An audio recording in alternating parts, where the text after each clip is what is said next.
Welcome to the Daily Objective. So day 57 of the war. I'm losing count, but I'm joined by James Valliant today.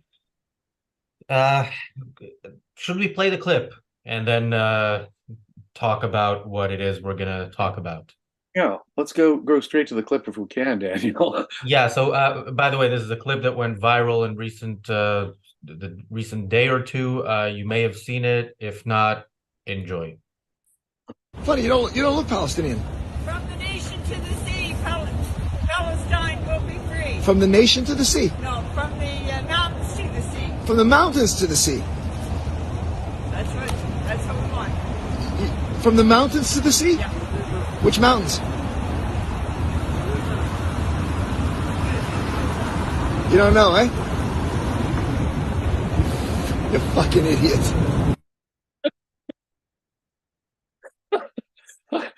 I love the editorial comment that he has at the end there. Yeah, I thought he was a bit too nice to her, but Yes. but Wow. also, you know, Wow.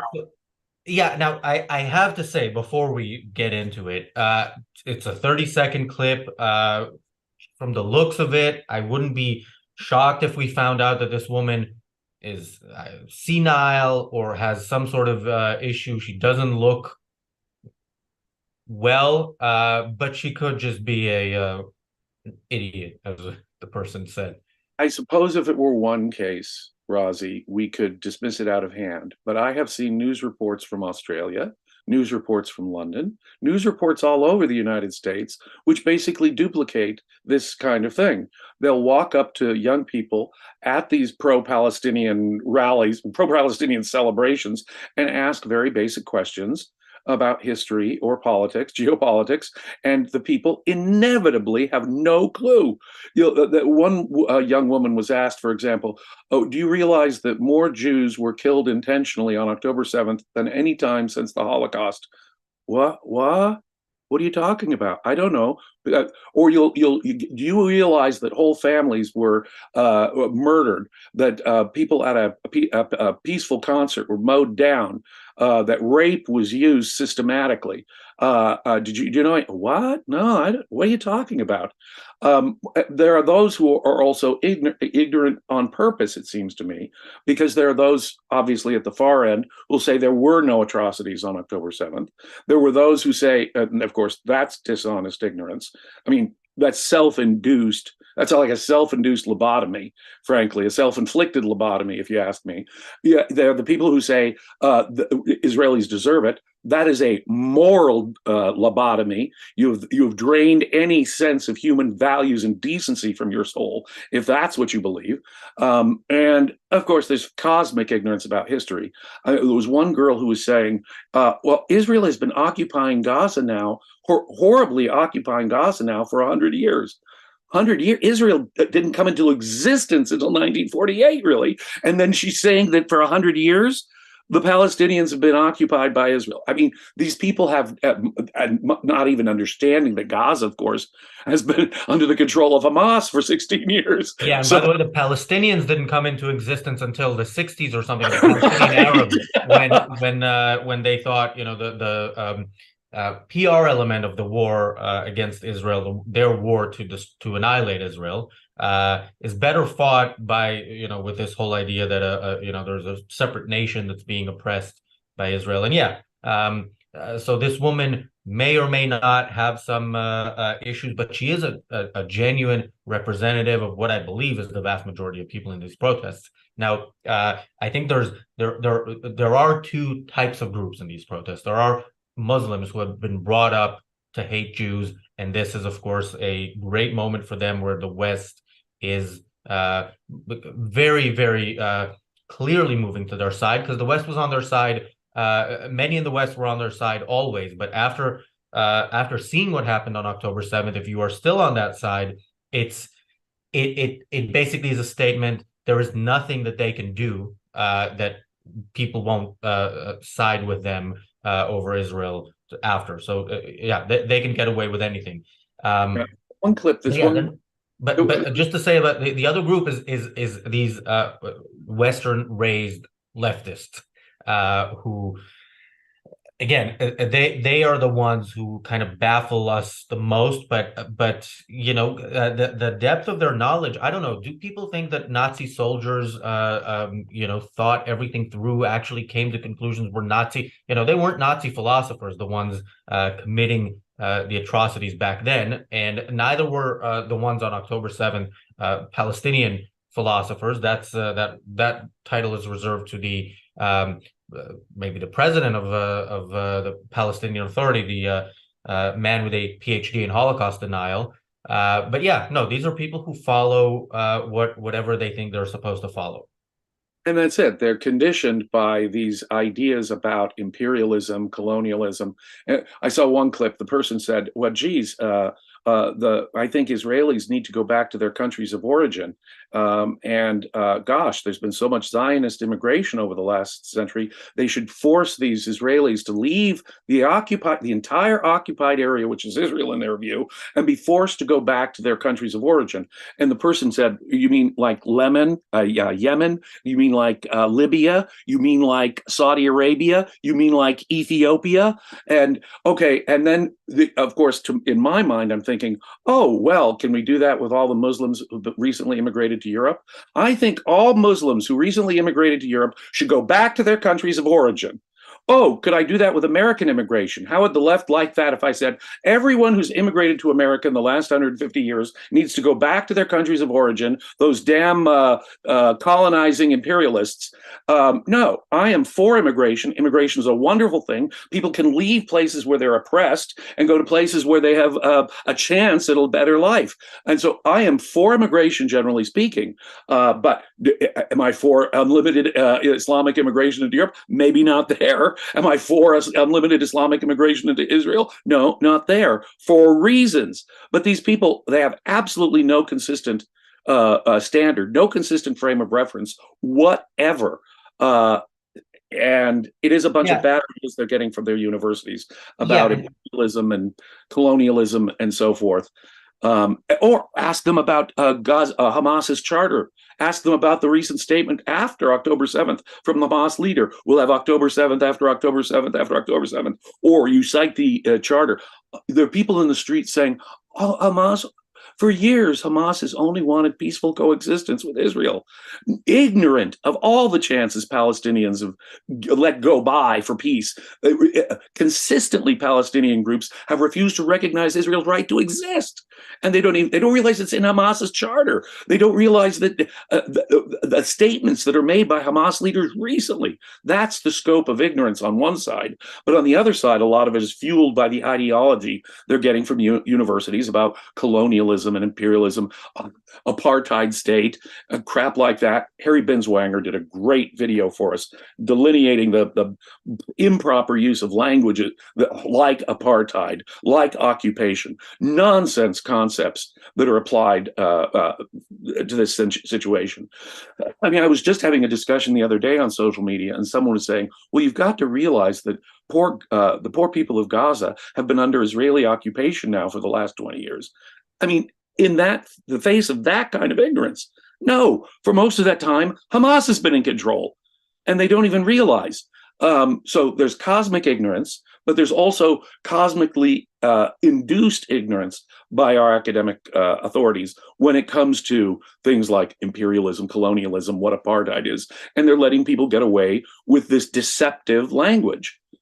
Yeah, so what people know and don't know, and what statements are come from ignorance, doesn't matter. So if you actually you say, oh yeah, Israel, the Jews should go back to where they came from, it doesn't actually matter at all if you know that what you're saying is a call for the extermination of Jews, because if you are just marching along with those calls, you're just as bad. And again, if you're talking about Jews going back to Arab states, well, they had to escape because they would have been slaughtered. They still will be slaughtered, and they still are. The Arabs surrounding Israel are still trying to slaughter the Jews. The only difference is that in Israel, the Jews are armed, and it's a bit more difficult to exterminate them.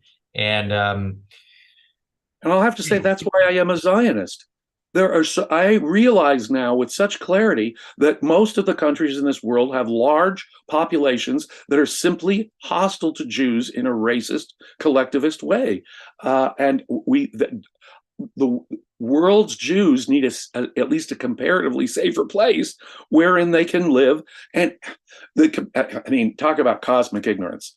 Just the other day, again, at one of these rallies, I saw a sign that said LGBTQ plus for Palestine. Now, talk about cosmic ignorance. Talk about ignorance is bliss. These people have no idea, obviously, how gays are treated in most of the surrounding Islamic nations. No, they don't. That's the thing. They know, because I've engaged with some of them on Twitter, unfortunately, and they come back with, well, in the West, sometimes it's not that great to be gay, or something to that.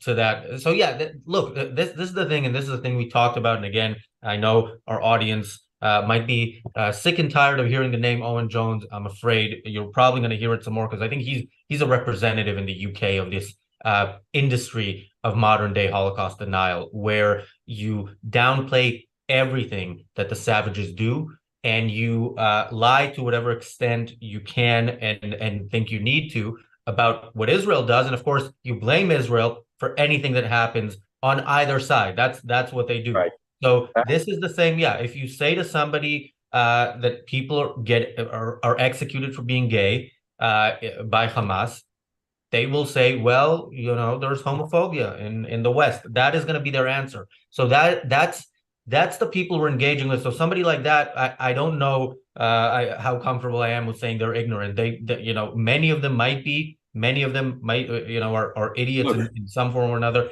But bottom line is they are evil, whether they're, fully knowledgeable or not. They know that there are cabinet ministers and judges, and in America there are cabinet secretaries and judges and lots of members of Congress who are gay. They know that. They know that women don't need to wear hijabs in the United States. They know that the West is actually better for women, for gays, for the rights of individuals in general. You're right. Most of them are not ignorant. Some of them appear to have been taken in by ignorance, but again, it's still no excuse, as you point out, whether it's self-induced ignorance in this regard or it's an intentional lie, which they obviously can know better about. I mean, if in your mind you think women and gays get treated better in the Islamic world than in Israel or in Western countries, then you're obviously evading on a massive scale. Look, according to some charities, women get paid 78 cents on the dollar for what men get paid, and also they get catcalled sometimes and stuff. And we can't judge the culture in Gaza. It's a different culture. Why are we better than them? Look, that's another one, cultural relativism. There is no end to the kind of mental gymnastics on that side. Because again, philosophy supports it. A relativism, right? This Marxist, colonialist, imperialist crap. Yeah, it is the ideas coming from academia that you're hearing echoed, though. Notice that. It is those college professors who are behind it all ultimately. Yeah, and that's why, and thank you, Jonathan, for the super chat. Jonathan Honig says, yet they have the moral high ground. Why? This is why. And this is, by the way, also a point. I don't like it when people on Israel's side say, respond to the protest by saying, hey, why didn't you protest like this when, these Muslims oppress these Muslims, or about China or Russia or anything like that? Well, the reason they don't protest against this is because they support it. I know they use some words that sound to us like something we should agree with, but they use that in order for us to agree with them or decide with them, despite what they are actually saying. Again, the people protesting are on the side of Hamas. They are on the side of what happened on October 7th, and whatever means necessary, including dishonesty or preferably dishonesty, they will use. I love the term national self-determination. Oh, the people of Gaza have a right to national self-determination. And then I bring up, well, what about all those times where people in Iran have tried to protest their government or overthrow their government in just the last decade? and America's turned the other way and ignored that, and the government there has suppressed. People disappear in prison, get arrested, and disappear in Iranian prisons. Does that bother you? Does that interfere with the national self-determination of Iranians? No, no, no, no, no. That's no problem over here. So then Hamas does represent the majority of the power. No, no, no, no, no, no, no, no. Hamas doesn't represent the majority of power. Well, I thought you said you were in favor of national self-determination, and that means what? That means Hamas gets to destroy Israel? In effect, that's what they're saying.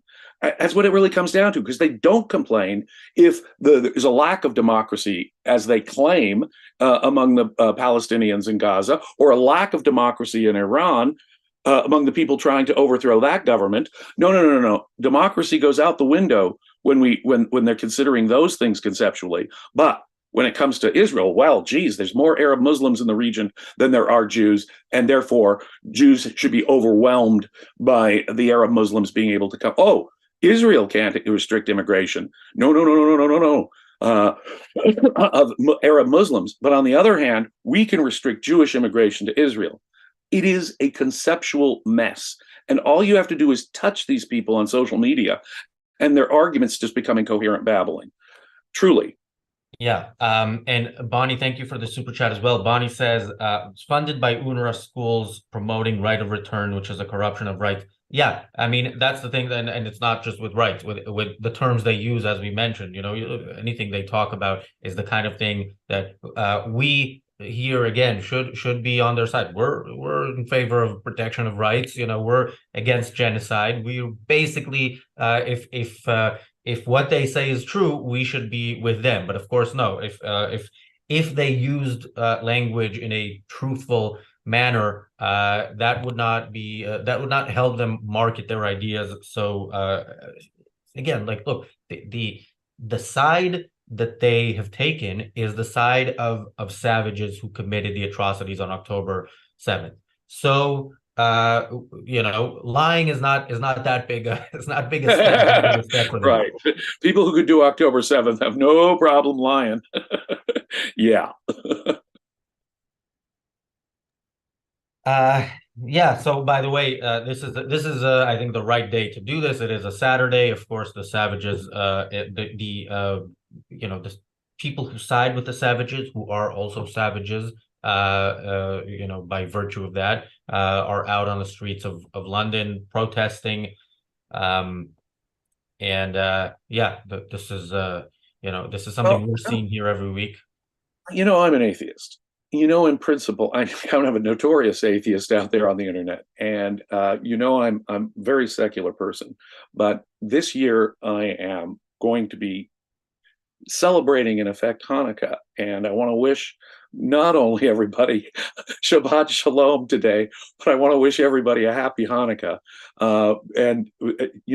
2000, more than, it was like 2,150 some years ago, Jewish nationalists kicked out their Syrian oppressors, and that's what we celebrate with Hanukkah, is almost 2,200-year-old war in which Jews who were there kicked out a foreign oppressor back then. And I think that particularly, I'm not religious, but the point is, I think this year we should all be celebrating Hanukkah, which is a nationalist Jewish assertion of and I'm not big on religious arguments or even ancient historical arguments, but nonetheless, I am symbolically celebrating Hanukkah this year, and I want to wish everyone a happy Hanukkah. By the way, there was also some miracle there with a what is it, a lamp and oil and stuff. Well, the lamp didn't run out. Every night of Hanukkah, you see. And yeah, but Hanukkah is an 8-day holiday where kids get 8 presents. So we all liked it, as those of us who were raised Jewish as children. Also, you eat donuts, like yeah. Huh? I was raised Christian. Always made me jealous as a kid. You guys got 8 days. You missed out on the donuts. By the way, on the Shabbat Shalom part, if people are observing the Sabbath, they won't be watching us. Although actually, it depends on where they are. Actually, yeah, it does depend on where they are, but they can't. We could catch the recording tomorrow, though. Yeah. Oh, yeah, that's true. I forget about our viewers who aren't watching live, which are actually most of our viewers. So Right. thank you as well. Yeah, I mean, yeah, I'm probably not going to go as far as celebrating Hanukkah, but yeah, maybe next year, if Israel actually does the right thing, maybe next year I will go celebrate Hanukkah in Gaza City Hotel and Casino. Oh, if Israel should ever do the right thing, I would celebrate Yom Kippur, Passover, and every other high holy day. My goodness, yeah. Is that a deal? Can I make a deal with the rabbis of Israel? I will celebrate every high holiday if you do the right thing and utterly destroy Hamas and Hezbollah. You will have a fan in me. Um, Yeah, by the way, Yom Kippur is not a celebration. Don't sign up for that one. Jason Adams says in the you're not allowed to eat for like 26 not hours allowed to eat, and I know. or drink water. And we're atoning for our sins, which I know the idea is not good, but still, I would.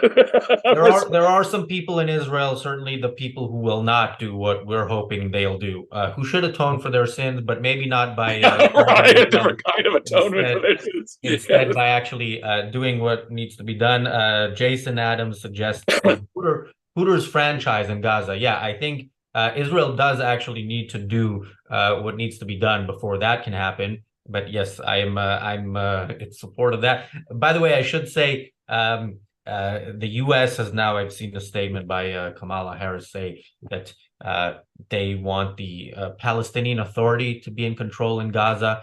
And again, no, this is a moment where what should happen is a complete change and a complete rejection of or no longer accepting the existence of Palestinian culture that allowed this to happen, which means again a right a correct military response would include the removal of the Palestinian Authority in Judea and Samaria in the West Bank. That would be the ideal. Now the U.S. is already saying to Israel, you don't have months, you have weeks. It's time to you can't Go into do. southern Gaza like you did to northern Gaza. Yeah. And guess where, of course, the Hamas leadership is therefore going to hang out. I mean, it is incredible. And I'm disgusted with my own government, frankly, and all that they're saying and doing right now. Yeah, they've already turned, and I'm disgusted. Israel needs to do whatever needs to be done, including in southern Gaza. And my government even talking like that. In fact, they sound like they want they are so disappointed that the ceasefire ended. I mean, there are people talking about another source of ignorance. People don't realize how Hamas was constantly breaking the ceasefire from the outset. And then there was that shooting at the bus station and stuff. I mean, people do not realize. And then, of course, we don't get another list for hostages to be released. And so people are, Israel is now, of course, the violator of the ceasefire. They're not respecting it. They just want to kill civilians. ... Unbelievable. But the ceasefire is over, and what that should mean is Israel go for it, utterly destroy Hamas, ignore the Secretary of State in the United States and the President, go into southern Gaza and wipe these MFs off the face of the earth. Yeah. If people want to kill you, you should prevent them from doing so, and if that means kill them first, that is the right thing to do. And yeah, you should do that wherever they are, from the mountains to the sea, or from the nation to the sea, from wherever it is to the sea, or on the sea as well, wherever they are. Thank you, Jason, for the super chat. There was another point I wanted to bring up, and I can't remember what it was. And we do have a few minutes left for me to remember. Anything else you want to bring up while I try to remember what I had to say? I think it's just the general point that on every single basic factual issue that people can confirm for themselves, whether by video or through independent observers and witnesses, is just outright denied. And the double irony is that these people will often say, well, you should go inform yourselves. You should go learn a little bit about history. Well, it ends up that I'm inevitably the one giving them the history lesson. I'm the one giving them the morality lesson, even. And yet they have. So when you have that kind of authority coming, inform yourselves about Israeli occupation, that is like strident, militant ignorance. That is taking your ignorance and accusing the other guy of being ignorant. These people have turned their minds over to authorities, academic authorities, political authorities, religious authorities, whatever the authorities that they're turned their minds over to. It's clear they're not actually functioning cognitively, is the way I would put it. And that is not a morally neutral, amoral issue. That is a moral issue. And when you see something like October 7th and you see people shutting their brains down, that is willful evil in my view. So Yeah. my final thought. I was already unmuted, but I muted myself and then unmuted again. And yeah, I remembered actually, it wasn't that interesting. It was just the point that I will be away again from tomorrow. Yeah, so I'm not going to be on the show for a while, although I'll try to be on more than my previous trip. But yeah, ARCUK needs to grow, and I am going door to door to try and make that happen. And of course, thank you to our existing supporters, whether it's through super chats or membership, that always helps. And yeah, we are we have a lot to do between now and our conference in the Gaza Hotel Casino Hooters, but yeah, we will. Here's Gaza City. God, if it ever happens, we've got to have a date there. We've got to have a meeting there, a meetup in Hooters, Gaza City when it happens. A celebratory objectivist meetup group. Yes, and we shall look forward to that. And until then, thank you, James. We will be back here tomorrow with the Daily Objective, and we will be back, of course, throughout the week with the Daily Objective and with the reality show. I will see you hopefully sometime later in the week. Thanks. Bye. Peace.